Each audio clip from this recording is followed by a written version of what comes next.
Bonjour, c'est Marilyn de Révèle-toi, j'espère que tu vas bien. Alors, j'avais envie de te faire cette vidéo suite à une petite blague que j'ai vu passer sur Facebook. Donc c'était, en plus je l'ai vu plusieurs fois passer, je sais pas si tu la connais, mais en gros c'était quelqu'un qui disait que notre sortie de déconfinement réussie dépendrait de notre intelligence collective. Une autre personne qui disait ah tiens qu'est-ce qu'il a dit, j'ai pas entendu, et cette personne qui répondait il a dit qu'on va tous mourir. Sous-entendu, si quelque chose dépend de notre intelligence collective, eh ben, on est mal barré. Donc sous-entendu, l'intelligence collective, l'humain est pas très malin, quoi. Et en fait, moi j'ai vraiment eu envie de te faire cette vidéo suite à cette blague parce que je suis sûre qu'il y a quelques années j'aurais rigolé, j'aurais liké, j'aurais fait les humains, bref.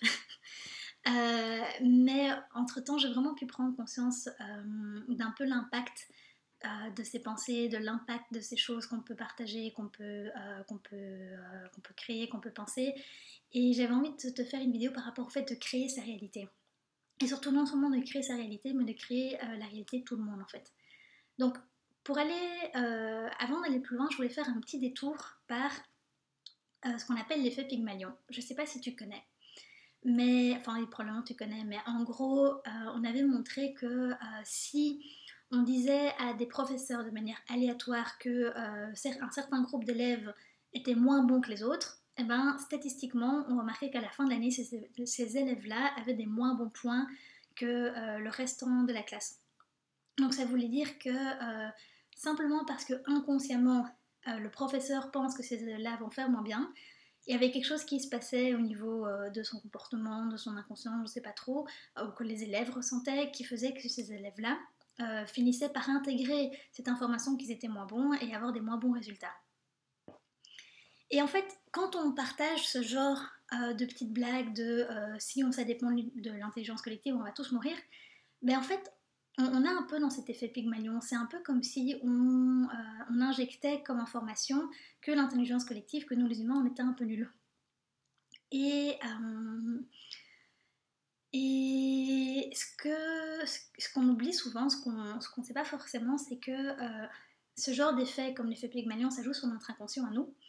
Mais on n'a pas que un inconscient, on partage aussi un inconscient avec le restant de l'humanité. Il y a ce qu'on appelle un inconscient collectif. Et en plus de l'inconscient collectif avec le reste de l'humanité, il y a l'inconscient collectif avec certaines cultures, avec certains pays, avec la famille, enfin voilà. C'est un peu tous les codes, toutes les images, toutes les idées, toutes les croyances que inconsciemment un certain groupe de population véhicule. Typiquement les règles de la politesse, on voit que ça dépend fort d'un pays à l'autre et ce sont des choses qui sont intégrées dans l'inconscient collectif de ce pays. Par exemple, rôter à table, en Europe c'est en général mal vu, ça fait partie de l'inconscient collectif, pas bien, et puis dans d'autres pays ça pose pas du tout de problème. Et ça c'est vraiment quelque chose qu'on a intégré inconsciemment, quoi. On va pas réfléchir mais est-ce que vraiment c'est mal, bref. Et certaines croyances, certaines blessures peuvent être aussi véhiculées par cet inconscient collectif. Et ce que je voulais dire avec ça, c'est que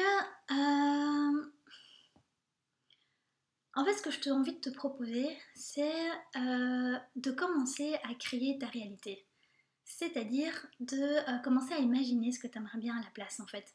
Parce que cette petite blague innocente, mais pas si innocente que ça, sur Facebook que j'ai vu passer, bon c'est pas la première, ce sera pas la dernière, ça part pas de rien en fait, ça part probablement d'un certain ras-le-bol de certaines personnes, ça part des images qu'on nous a montrées avec notamment un peu la folie qu'il y a eu autour des rouleaux de papier toilette, ça, à mon avis ça a aussi été alimenté par les images qu'on a vues avec les fils pour... on va pas rentrer là-dedans, mais ça part pas de rien, ça part pas de nulle part, ça part souvent d'une certaine frustration, d'une envie de changer les choses, d'un besoin de se dire qu'on va faire quelque chose de mieux, que l'humanité évolue. Et quelque chose que j'ai vraiment compris, c'est que nous, on est créateurs de notre réalité, mais on est aussi créateurs de la réalité à l'intérieur, mais à l'extérieur aussi. Et un jeu que j'ai envie de te proposer, un exercice que j'ai envie de te proposer pour créer ta réalité entre guillemets dans le bon sens ou dans un sens que tu as envie, c'est tout simplement de commencer à imaginer ton monde idéal. Alors, Ce qui va être chouette avec ça, c'est que d'abord, ça va te reconnecter à ton enfant intérieur. Parce que c'est vraiment comme les enfants qui font comme si, et qui peuvent jouer des heures à la récréation en faisant semblant d'eux. Ben, c'est un peu la même idée, quoi. Donc, premièrement, c'est gai, c'est ludique, c'est chouette, ça va te reconnecter à ton enfant intérieur. Et deuxièmement, bah, en te connectant à ton monde idéal, donc, dans la pyramide des niveaux de conscience qui a été de Robert Dills, tu peux trouver ça super facilement partout sur Internet.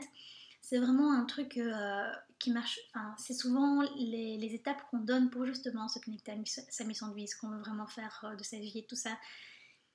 On dit toujours de partir de son monde idéal, de partir de ce quoi toi tu voudrais le plus pour le monde.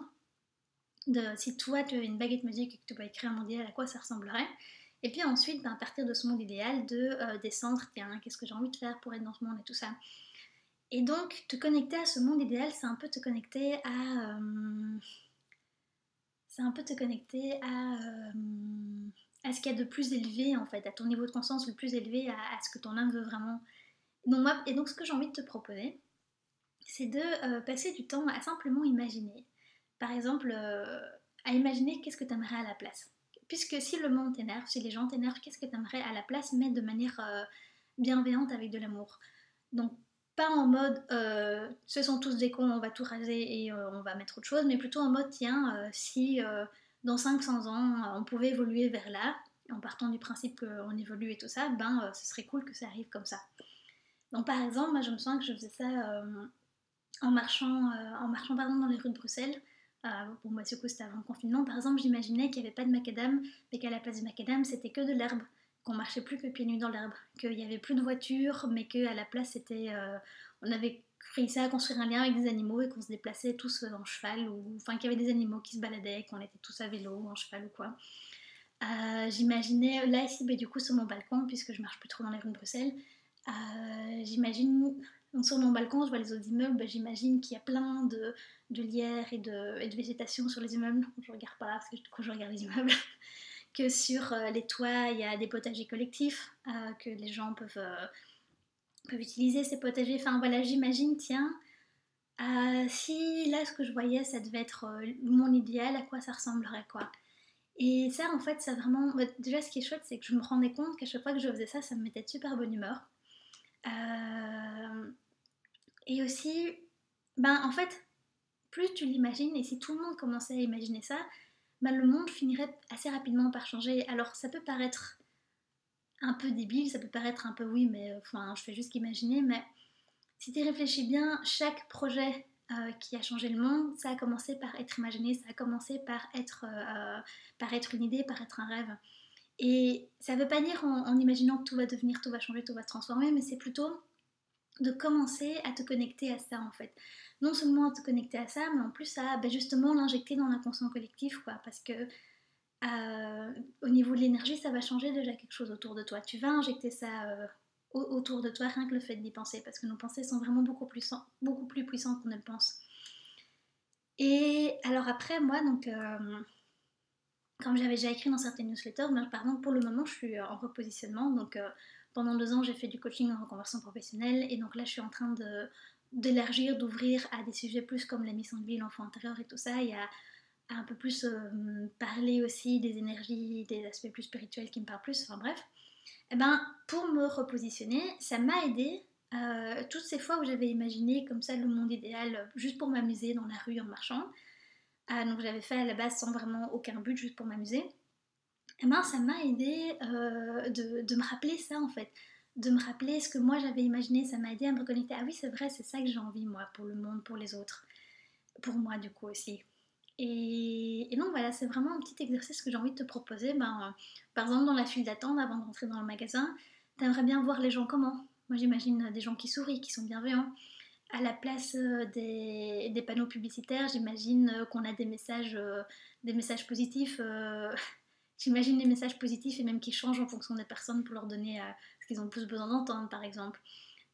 J'imagine qu'il y ait des petits des groupes de gens qui partagent, qui chantent, qui dansent, et que tu rentres et tu sors, mais un peu comme t'en as envie, par exemple. Enfin bref, je vais pas rentrer dans la description de tout le monde, mais ce que je voulais dire, c'était voilà, me rappeler de ce que j'avais imaginé, ça m'a aidé à beaucoup plus rapidement me réaligner et me reconnecter à ma mission et pour m'aider dans ce repositionnement dont je te parlerai quand il sera complètement terminé.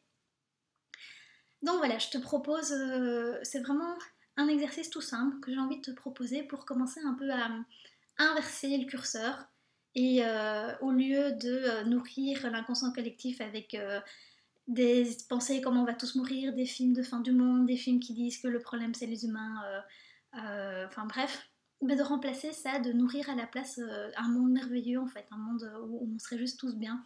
Et tu vas voir que non seulement ça va faire du bien autour de toi, mais que ça va te faire du bien à toi et que bah, si ça se trouve, comme moi, tu te rendras pas compte que quelques mois plus tard, c'est ça qui va t'aider à trouver ce que tu veux vraiment faire de ta vie, ce qui te fait vibrer ta mission. Alors, euh, un dernier petit truc que j'avais envie de dire par rapport à ça, c'est si t'es pas habitué, parfois ça peut créer, j'ai déjà remarqué en faisant les exercices moi-même, en le faisant faire à d'autres personnes et tout ça, parfois ça peut créer beaucoup d'émotions parce que justement il y a une espèce de tristesse ou de colère que le monde d'aujourd'hui ne ressemble pas à ça.